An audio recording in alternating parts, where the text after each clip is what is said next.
Halo semuanya, kembali lagi bersama gue Anbia. Di video kali ini gue akan membuat sebuah pertanyaan. Kita cari tahu apakah seberapa pintar Gemini tentang sejarah Indonesia.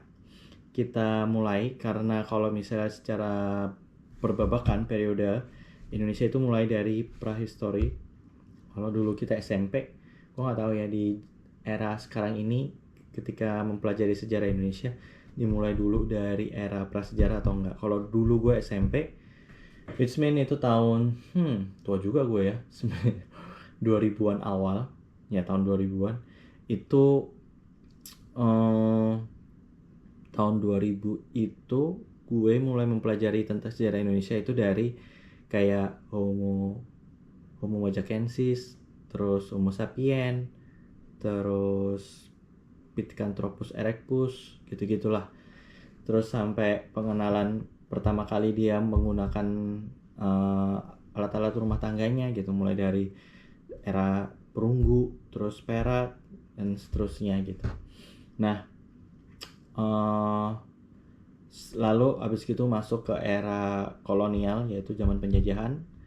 Yaitu kita bisa bagi dua, yaitu era penjajahan zaman Belanda dan juga era penjajahan zaman Jepang. Terus setelah itu era kemerdekaan, yaitu dari tahun 49 sampai 50, dan mungkin sampai tahun itu masih era strugglingnya kita untuk mencari apa yang namanya pengakuan dunia bahwa kita sudah merdeka. Lalu dari tahun 50 sampai ke sana ada perebutan 52 itu masih ada perebutan wilayah Papua, atau habis yang ketika gua kecil lebih sering didengar, lebih familiar namanya adalah Irian Jaya atau Irian Barat. Terus setelah itu, setelah era perebutan itu, terus habis itu ada era Timor gabung Indonesia. Terus itu masuknya Orde Lama, terus masuk itu era Orde Baru setelah tahun 66 era Orde Baru sampai tahun 99 era reformasi. Lalu setelah era reformasi sampai saat ini era modern gitu. Dan kita akan cari tahu dari ada habis era prehistorik belum kolonial, ada satu lagi yang gue lewatin tadi, sorry. Era kerajaan dan kesultanan, yaitu era kerajaan itu kerajaan itu mulai dari kayak Kutai, Samudra Pasai, Kesultanan Samudra Pasai, ya pokoknya kerajaan Majapahit, Sriwijaya gitu. Dan kita cari tahu tentang itu dengan Gemini. Kita tanya Gemini seberapa tahu dia tentang sejarah Indonesia.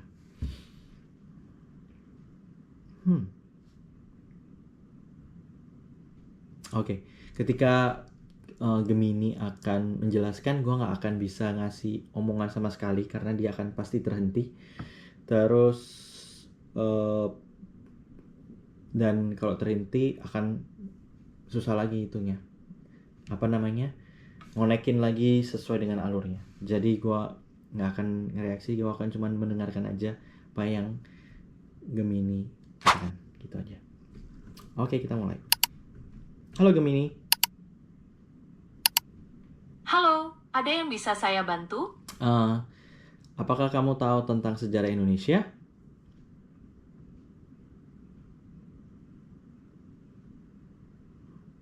Apakah kamu tahu tentang sejarah Indonesia? Live. Hai Gemini. Hai Gemini. Kok nggak bunyi?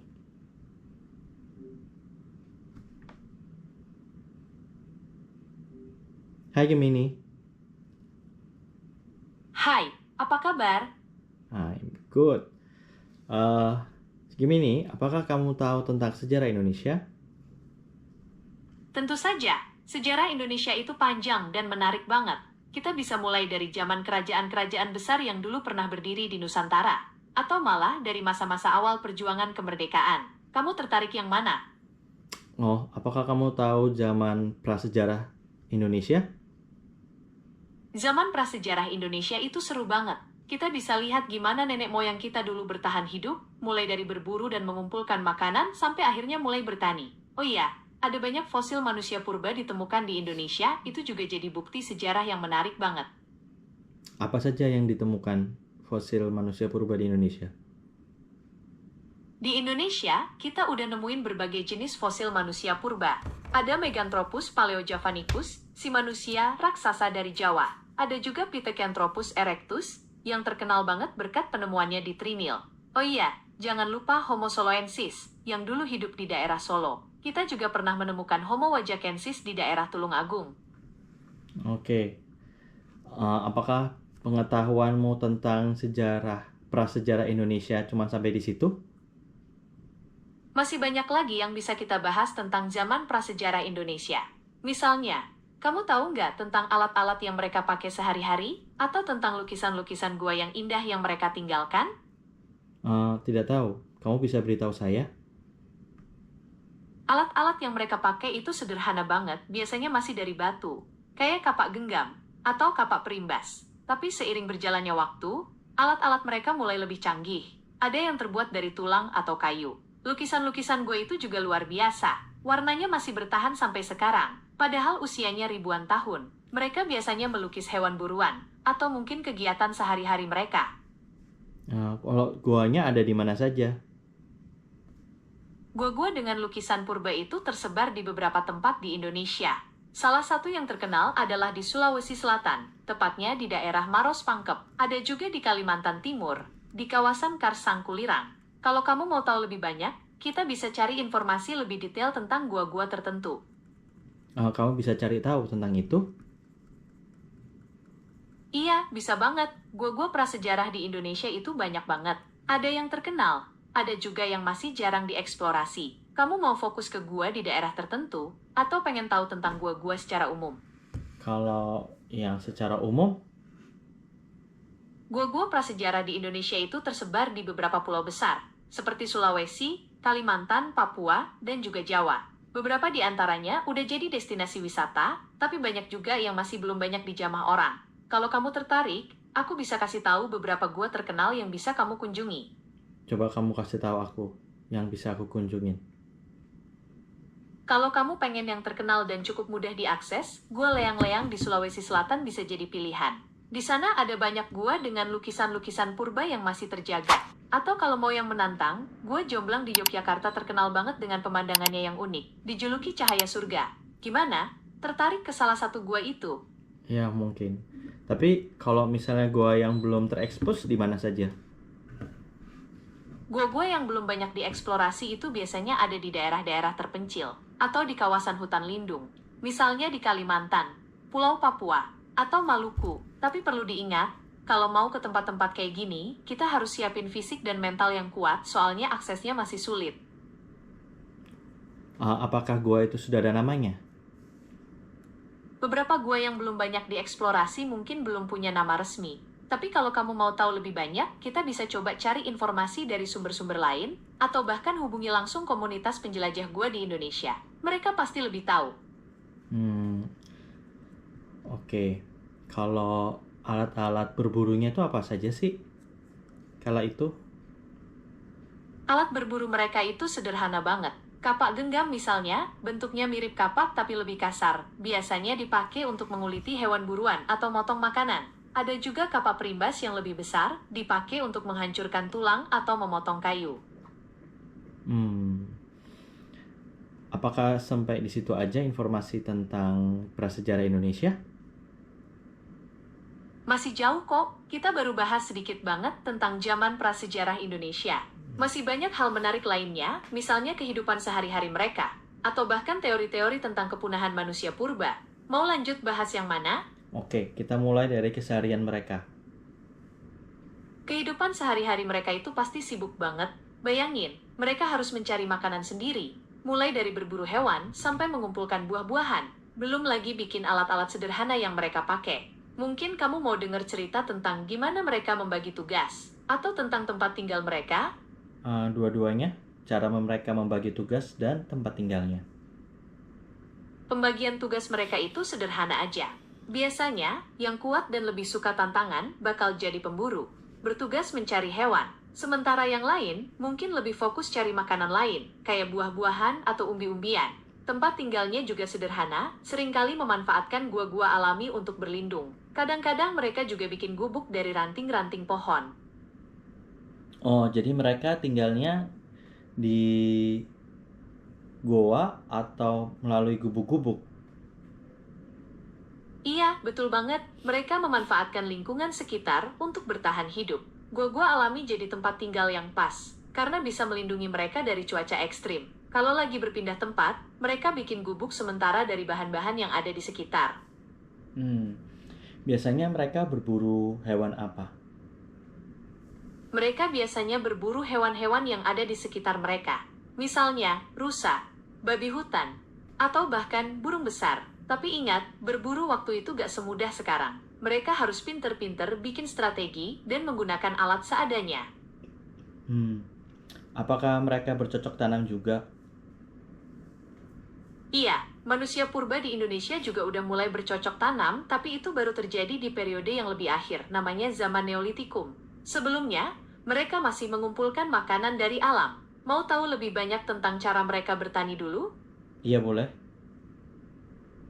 Manusia purba waktu itu bertani dengan cara yang disebut berhuma. Mereka membersihkan hutan, bakar sebagian tanamannya, terus baru mereka tanam. Tanamannya juga masih sederhana, kayak keladi atau talas. Mau tahu lebih banyak tentang alat-alat yang mereka pakai untuk bertani?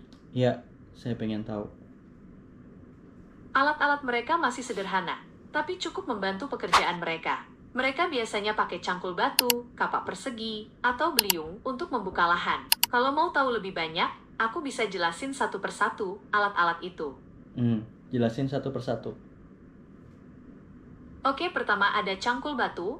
Bayangin aja, cangkulnya terbuat dari batu kali yang diasah sampai tajam di salah satu sisinya. Mereka pakai ini buat membalik tanah dan bikin lubang buat tanam.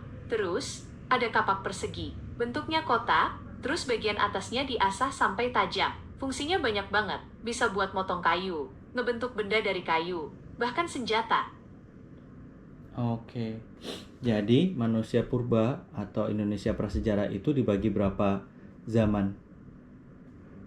Zaman prasejarah Indonesia itu dibagi jadi dua zaman besar, zaman batu dan zaman logam. Zaman batu sendiri masih dibagi lagi jadi tiga bagian, yaitu Paleolitikum, zaman batu tua, Mesolitikum, zaman batu tengah, dan Neolitikum, zaman batu baru. Gimana? Mau mulai bahas dari zaman yang mana? Oke. Lalu setelah Setelah zaman batu, ada zaman logam. Zaman ini ditandai dengan mulai digunakannya logam untuk membuat alat-alat. Logam yang pertama kali digunakan adalah perunggu, makanya zaman ini juga disebut zaman perunggu. Nanti, manusia juga mulai bisa mengolah logam lain, yaitu besi. Nah, zaman ketika besi mulai digunakan disebut zaman besi. Berarti zaman besi adalah akhir dari periode prasejarah Indonesia. Betul banget, zaman besi menandai akhir dari periode prasejarah di Indonesia. Setelah itu, kita mulai masuk ke zaman sejarah, di mana manusia sudah mulai mengenal tulisan. Oke. Kenapa manusia purba itu bisa punah? Ada beberapa teori tentang kenapa manusia purba bisa punah. Perubahan iklim yang drastis mungkin salah satu faktornya, atau mungkin juga karena bencana alam kayak letusan gunung berapi. Tapi yang pasti, mereka gak bisa beradaptasi secepat perubahan lingkungannya. Apakah kamu tahu era kepunahan mereka, pada tahun era kepunahan mereka? Mengenai kapan tepatnya manusia purba punah, itu agak sulit ditentukan karena ada beberapa jenis manusia purba yang hidup di periode waktu yang berbeda. Tapi, kalau kita bicara tentang Homo erectus, diperkirakan mereka mulai punah sekitar 143.000 tahun yang lalu. Apakah itu berkaitan dengan meletusnya Gunung Toba atau Gunung Merbabu? Mengenai Gunung Toba, Ada teori yang menarik. Letusan Gunung Toba supervulkanik itu dahsyat banget, diperkirakan terjadi sekitar 74.000 tahun yang lalu. Letusan ya bikin perubahan iklim ekstrim di seluruh dunia. Ada yang bilang, ini mungkin jadi salah satu faktor kepunahan manusia purba. Tapi, untuk mengaitkan langsung dengan kepunahan Homo erectus yang diperkirakan 143.000 tahun lalu, mungkin agak sulit. Oke. Oke, terima kasih informasinya sampai hari ini. Sampai sekarang. Informasinya hari ini. Terima kasih Gemini. Sama-sama, senang bisa ngobrol tentang sejarah Indonesia. Mau bahas topik lain lagi? Atau sampai sini dulu? Sampai sini dulu. Kapan-kapan kita bahas sejarah Indonesia ya. Oke, kapan-kapan kita bahas lagi. Mungkin kita bisa bahas sejarah kerajaan Hindu-Buddha, atau malah langsung ke zaman perjuangan kemerdekaan. Kamu tertarik yang mana? Nanti aja. Kita sampai ketemu besok. Oke? Oke, sampai jumpa besok. Kita lanjut lagi ya. Oke, kalau lihat dari periode waktunya, kepunahan manusia purba, dari sini yang gua tangkap itu nggak ada hubungannya dengan letusan Gunung Toba. Berarti karena Gunung Toba meletusnya 74.000 tahun yang lalu, sedangkan manusia purba itu 1.400 tahun yang lalu. Oh, gua lupa. Ada yang gua lupa sebetulnya. Apakah dia satu masa dengan era dinosaurus? Kita coba tanya ya.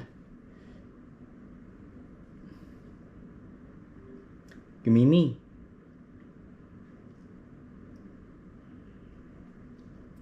Ada yang lupa aku tanyakan. Oh iya, apa itu? Apakah manusia purba Indonesia hidup satu era dengan zaman dinosaurus? Enggak, sama sekali. Manusia purba dan dinosaurus itu hidup di zaman yang sangat jauh berbeda. Dinosaurus punah jutaan tahun sebelum manusia purba muncul. Jadi mereka nggak mungkin hidup di zaman yang sama. Oke. Kenapa nggak ada dinosaurus di Indonesia? Fosil dinosaurus di Itu Indonesia. karena Indonesia dulu masih Indonesia itu belum ada pas zaman dinosaurus. Dinosaurus itu hidup jutaan tahun yang lalu, sedangkan Indonesia baru terbentuk sekitar 50 juta tahun yang lalu. Jadi, ya wajar banget kalau nggak ada fosil dinosaurus di sini. Oke, terima kasih Gemini. Sama-sama, kapan-kapan kalau kamu mau tahu lebih banyak tentang zaman dinosaurus, atau bahkan sejarah alam Indonesia, aku siap cerita lagi. Oke, jadi terjawab sudah. Jadi manusia purba, karena kan lempengan bumi di Indonesia, lempengan bumi di dunia itu kan bergerak ya setiap tahunnya. Dari walaupun cuma berapa mili plus karena misalnya ada hujan meteor, era dinosaurus, terus abis itu ada ledakan-ledakan gunung yang membuat perubahan cuaca, hujan dan sebagainya, yang membuat itu dinosaurus nggak bertahan. Terus abis gitu banyaknya es yang membeku sehingga air laut itu tingginya air laut itu jadi menurun gitu, sehingga muncul pulau-pulau yang tadinya di dasar laut jadi naik gitu. Kalau kita pernah lihat peta dunia dulu kan, Indonesia, Malaysia itu jadi satu, Pulau Jawa itu jadi satu, jadi gunung di antara Gunung Krakatau dan Pulau Jawa, Gunung Krakatau dan Pulau Sumatera itu satu daratan itu. Terus habis gitu sama Malaysia itu jadi satu. Jadi itu yang sempat kalau misalnya ada peta itu namanya yang dinamakan Sundaland itu tuh, nah itu era zaman dulu itu gitu. Terus kan Indonesia bergerak ke bawah gitu, terus Australia juga memisahkan diri seperti itu. Nah, banyak informasi yang nge-recall memori gue tentang informasi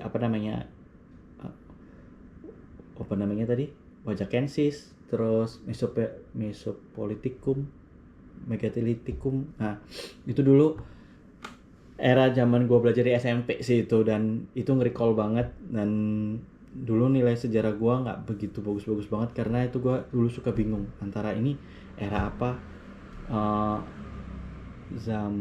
belum zaman logam, zaman apa ya, zaman batu. Nah, zaman batunya kan dibagi 3 tuh, seperti itu.